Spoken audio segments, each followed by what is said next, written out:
अस्सलाम वालेकुम and hello everyone. क्या हाल है? आई होप सब ठीक ठाक होंगे, भले चंगे होंगे।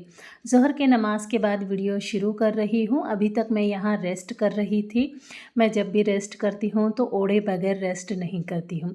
मतलब गर्मी हो सर्दी हो, मेरे पैर पे कुछ ना कुछ ओढ़ने को होने का। उसके बाद मैंने ज़ोहर की नमाज़ पढ़ ली, सामान सारा फैला के रखा था वो सब सीधा कर दिया। उसके बाद इधर ऊपर आ गई हूँ। आज बहुत कड़क कड़क धूप गिरी है।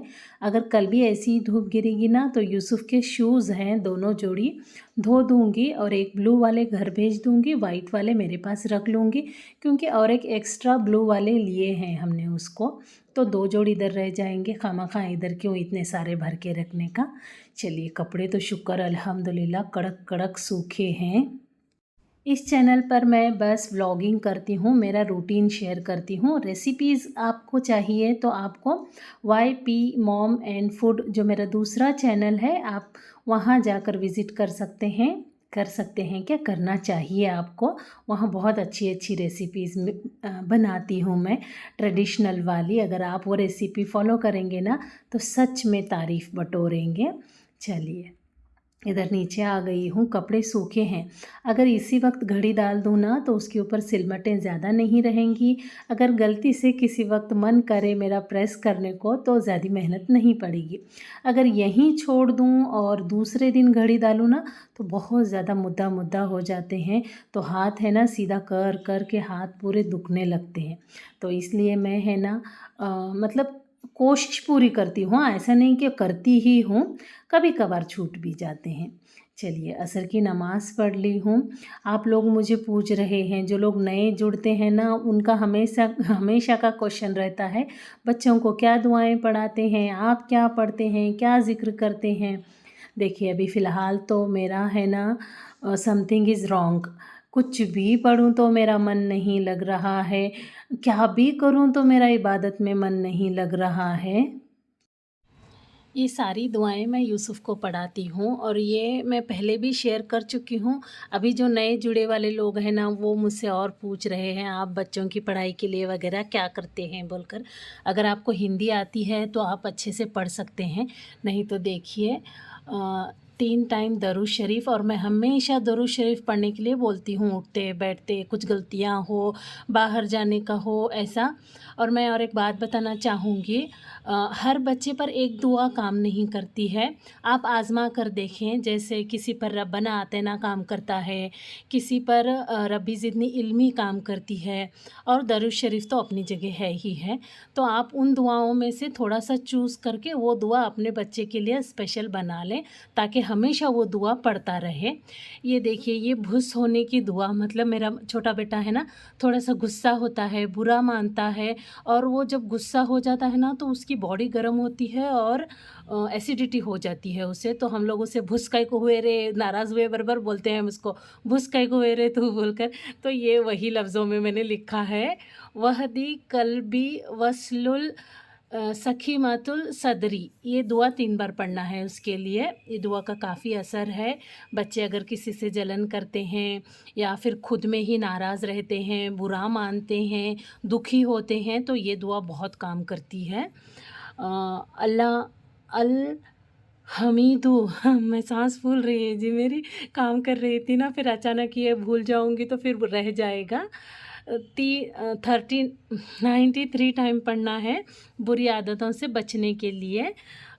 या तव्वाबु पढ़ना है 100 बार, या तव्वाबु या करीमु मिलाकर 100 बार पढ़ना है। देखिए, जैसे मेरे बच्चे की जो बुरी आदतें हैं ना, वैसे इसमें से बुरी आदतें आप नहीं बोल सकते, काफ़ी आदतें अच्छी भी हैं, पर इस टाइम उसके लिए ये सही नहीं है तो मैंने उसको बुरी आदतों में लगाया है। स्टोरी राइटिंग करता है, ये बुरी आदत नहीं है। रीडिंग करता है, ये बुरी आदत नहीं है, पर अब उसके लिए ये सही नहीं है, इसलिए मैंने दोनों इसको बुरी आदतों में लिखाया है। या अल्लाह मुझे बुरे कामों से बचा, कंप्यूटर से, मोबाइल से, गेम से, स्टोरी राइटिंग से, रीडिंग से और झूठ से और सारी बुरी आदतों से। किस तरह से दुआ मांगना है मैंने ये भी उसको लिख के रखा है। फिर ये बाकी अल्लाह के नाम हैं। या अलीमु 100 बार पढ़ना है, ये इल्म के लिए है। या फ़त्ताहु 100 बार पढ़ना है, ये फ़तह होने के लिए है। ये सारे अल्लाह के नाम हैं अल्लाह मैं थक गई जी बोलते-बोलते। तो मतलब आप भी अपने हिसाब से, अपने बच्चे के हिसाब से अल्लाह के नाम चूज़ कर सकते हैं। रब्बी इन्नी मगलूबुन फ़न तसीर 3 टाइम पढ़ना है। रब्बी ज़िदनी इल्मी 3 टाइम पढ़ना है। रब्बी ज़िदनी इल्मी वही लिखा है। रब्बना आतना फिद दुनिया हसनतों फिल आखिरती हसनतों वकीना अज़ाबन्नार पूरी दुआ 3 टाइम पढ़ना है। नस्रुम मिनल्लाहि फ़तहुन करीब ये दुआ भी 3 टाइम पढ़ना है। इतना मैं अभी फ़िलहाल तो यूसुफ़ को पढ़ा रही हूँ और चलते फिरते यूसुफ़ दरूद शरीफ आयतुल कुर्सी पढ़ते रहता है। लाख कोशिश के बावजूद मैं 5 वक़्त की नमाज़ और थोड़ा-सा कुरान वो भी नई में ही जमा हाँ, और थोड़ी-सी इबादत जैसे अल्लाह के नाम या फिर दरूद शरीफ मतलब मैं जब मेरा मूड होता है ना तो 3-3 घंटे 4-4 घंटे मतलब उठते-बैठते अल्लाह का ज़िक्र करती हूँ। अभी बस 5 वक़्त की नमाज़, एक आधी 2-3 तस्बीह या तो फिर उठते-बैठते तो अल्लाह से बातें चालू रहती हैं। अभी यहाँ देखिए बर्तन बहुत ज़्यादा हो गए थे तो या अल्लाह पहले बिस्मिल्लाह बोली, या अल्लाह मदद कर दे, हाथ बहुत दुख रहे, जल्दी से बर्तन साफ़ चमकते हुए बर्तनों में स्मेल ना आए और अच्छा सा काम ख़त्म करवा देना अल्लाह। ये बातें दिन भर चालू रहती हैं, ऐसा नहीं कि नहीं। लिटरली अगर मैं अल्लाह से बात करती रही ना, पीछे से ज़हीन और यूसुफ पादरी साहब आए ना, बोलते हैं तुम्हारी अम्मी बड़बड़ रही, रुक जाओ ज़री देर में करती बात, अभी फ़िलहाल मीटिंग में है बोलते हैं। ये कंटिन्यू रहता है, इसमें उतार चढ़ाव नहीं आता है, शुक्र अल्हम्दुलिल्लाह। बाकी जो अल्लाह के नाम वगैरह मैं काफ़ी देर देर तक पढ़ती हूँ, 1000 बार अस्तगफिरुल्लाह पढ़ती हूँ, वो सब कुछ नहीं हो रहा है जी मेरे हाथ से। समझ जाइए मतलब थोड़ा टेंशन में भी हूँ, समझ सकते हैं। तबीयत ख़राब होने की वजह से, यूसुफ़ की एग्ज़ाम नज़दीक आ रही है, इस वजह से यूसुफ़ को भी काफ़ी टाइम दे रही हूँ और अकेलेपन से चिढ़ गई हूँ। बहुत कुछ रीज़न्स हैं और ऐसे नहीं कि ये अभी है, हर हमेशा मेरा ऐसा ही होता है। 6 महीने अल्लाह की इबादत अच्छे से होती है और 6 महीने स्पेशली ठंडी वगैरह आई ना तो मेरे से इबादत कम होती है, ऐसा चलता रहता है। चलिए बच्चों के लिए मैं क्या-क्या करती हूँ वो सब आपको बताई। इसमें आप अपने हिसाब से भी जोड़ सकते हैं अल्लाह के नाम की ख़ासियतें और आपके बच्चे के अंदर क्या कम है, क्या ज़्यादा है। जैसे मेरे ज़हीन के लिए सारी दुआएँ दूसरी हैं, उसको नस्रुम मिनल्लाहि फ़तहुन करीब, दरूद शरीफ और आयतुल कुर्सी ज़्यादा पढ़ने को बोलती हूँ उसको मैं। बाकी ये सारी चीज़ें उसके लिए उतना ज़रूरी नहीं समझती हूँ मैं। बाकी वो जो भी उसके हिसाब से जो भी करे, रब्बी ज़िदनी इल्मी। यूसुफ़ के लिए मैं उस अभी छोटा है ना, जो भी चीज़ें होती रहती हैं, मैं उसे हटाने के लिए अल्लाह के नामों का, दुआओं का सहारा लेती हूँ और स्पेशली यूसुफ़ मतलब बच्चों को ताकीद भी देती हूँ कि अल्लाह से बातें कैसे करना है, अल्लाह का थैंक कैसे करना है। उनकी अभी जो वो स्कूल में पढ़ते हैं वही भाषा में बोलना पड़ेगा। अगर हम बोलेंगे उर्दू में, अरबी में अल्लाह का शुक्र अदा करो, क्या या रब्बुल आलमीन बोलो, नहीं मानेंगे जी बच्चे, नहीं मानेंगे। ऐसा इतना कब तक बोले हम, उनकी ज़ुबान ही नहीं पलटेगी। तो या अल्लाह थैंक यू सो मच, उनकी जो ज़ुबान है ना उसी में सिखा रही हूँ यूसुफ़ को। अभी ज़हीन को है ना उर्दू में, अरबी में बोली तो ज़हीन कर लेता है, लेकिन मेरे ज़हीन की भी ज़ुबान है ना उतनी अच्छे से नहीं पलटती है। वो मतलब लिटरली हर बार माशाअल्लाह बोले बगैर कोई भी चीज़ खाता नहीं है, कोई भी चीज़ ऐसा मतलब लिटरली उसको अच्छी लगे ना दिल से माशाअल्लाह बोलता है।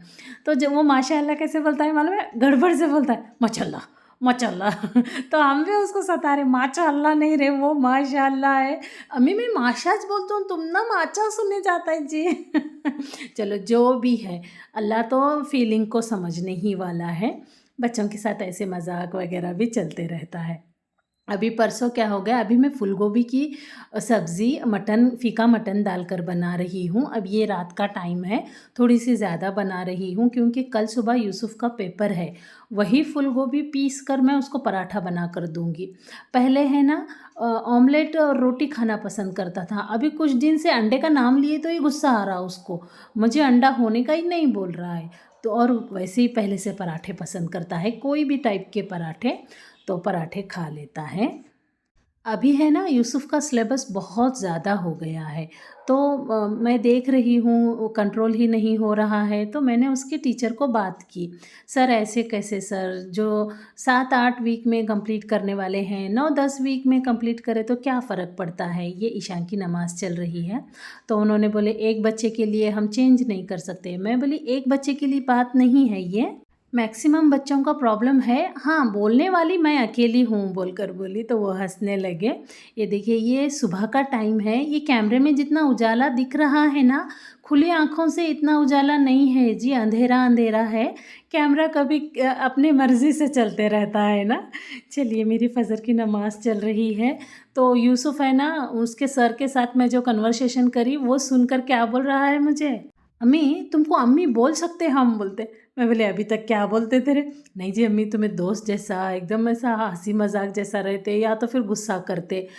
आज जो आपको बातें सुना ना मैं, तो मुझे ऐसा फ़ील हो रहा था, प्राउड हो रहा था मुझे अम्मी कि मैं आपको अम्मी बोल सकता। चल भाग ऐसे बदमाश बोली तो हँसा। पिछली बार ज़हीन भी ऐसे ही करा था। Actually YP mom and food पर मैंने वो शेयर किया हुआ है, मटन में स्मेल थी थोड़ी-सी बोलकर। तो अगर ऐसा कुछ भी थोड़ा-सा गड़बड़ हो ना, तो मैं खाने वाले को वो चीज़ नहीं बोलती हूँ। देखिए फूलगोभी पीसे ही नहीं जा रहा था, मुझे पानी नहीं डालना था पर पानी डालकर ही पीसना पड़ा उसमें। बेसिक से मसाले हैं, पूरी proper recipe YP mom and food, YP mom की रेसिपी दोनों चैनल पर मिल जाएँगे, यहाँ बातें करते हैं ना जी। फिर उसके बाद मटन का मैं स्मेल आई बोलकर बोली नहीं ज़हीन को, और उस दिन मेरे हाथ से सालन थोड़ा कम गरम हुआ और पादरी साहब बहुत सारी चर्बी लाए थे और खाने बैठा वो, तो खाने बैठते के साथ उसको थोड़ा-सा फ़ील हुआ, अच्छा नहीं लगा। जो गुस्सा करना चालू करा, क्या करतई ज़रा समझ में नहीं आता, पूरा गरम नहीं करने आता। एक तो अंगार लगाते ही गरम करके उँगलियाँ जले जैसा, और एक तो पूरा ठंडा रखते ही, ऐसे-वैसे इतनी देर बड़बड़ा। मैं बोली ज़हीन मैं अम्मी हूँ रे बेटे, तेरी छोटी बहन नहीं हूँ, तू कितना गुस्सा कर रहा मुझे। अम्मी जैसे कामा भी करना अम्मी, एक तो छोटी बहन से उधर कामा करते ही वैसे कामा करे तो डाँट भी खाना च पड़ता तुम ना। ठीक है बा, तेरी भी अरमान पूरी होने दे, बहन नहीं है तो तू मुझे बहन समझ के डाँट भी ले बेटे। बोली चुप बैठी। फिर बाद में मैं पाची साहब को बोली आप वो मटन दोबारा मत लाओ, नहीं तो फिर उसको अगर मैं बोलती ना मटन में थोड़ी स्मेल है बोलकर, मतलब कोई भी खाने वाला है ना जब भी मटन खाएगा उसके अंदर वो फीलिंग आएगी कि ये मटन में स्मेल है क्या, ये मटन में स्मेल है क्या, वो किंदराहट बैठ जाएगी, मतलब हलक पकड़े जाएगा, खाए नहीं जाएगा। एक आधा बार बकरा कोई अलग अलग घास खाए रहता है या तो फिर बड़ी उम्र का बकरा होता है तो आती है कभी कभार स्मेल, ऐसी कोई ख़ास बात है नहीं, पर उसमें स्मेल ज़्यादा थी। अगर वो बताती तो उसका मूड ऑफ हो जाता, नहीं बताई तो इतनी सारी डांटी खाना पड़ा। लिटरली आप क्या कर रहे हैं बच्चे, कोई भी सामान ख़राब कर देते हैं, टूट तोड़ देते हैं, बिंगा कर देते हैं, उनके हाथ से होता है, उनको पता नहीं रहता है क्योंकि उनकी धुंध की दूसरी रहती है ना। तो मैं पूछी ना, मैं नहीं करा, तू नहीं करा, तो अब मैं क्या बोल रही हूँ, वो नल बिंगा हुआ है, वो मैं करी हूँ। तो यूसुफ है ना मुस्कुरा के एकदम एक्सेप्ट करा और नीचे मुट्ठी करा। ज़हीन क्या बोल रहा है, हाँ देखो ऐसा बिल्कुल एक्सेप्ट करना अपनी गलती अम्मी, अगली बार से ऐसे ही करते जाओ। बच्चे छोटे रहे तो दुनिया अलग रहती है, बच्चे बड़े हो जाने के बाद दुनिया अलग हो जाती है जी।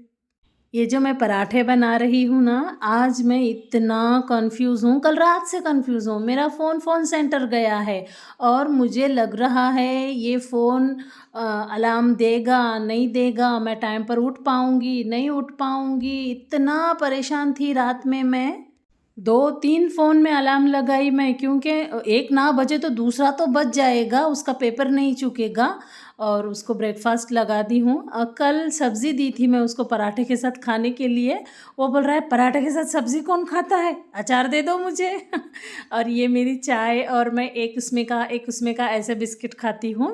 अभी यूसुफ़ तैयार हो गया है क्लास को जाने के लिए, और कई दिनों के बाद वो खुद से साइकिल चला के जा रहा है। शायद मैं मेरे बच्चों को अंडे में ज़्यादा रखी हूँ।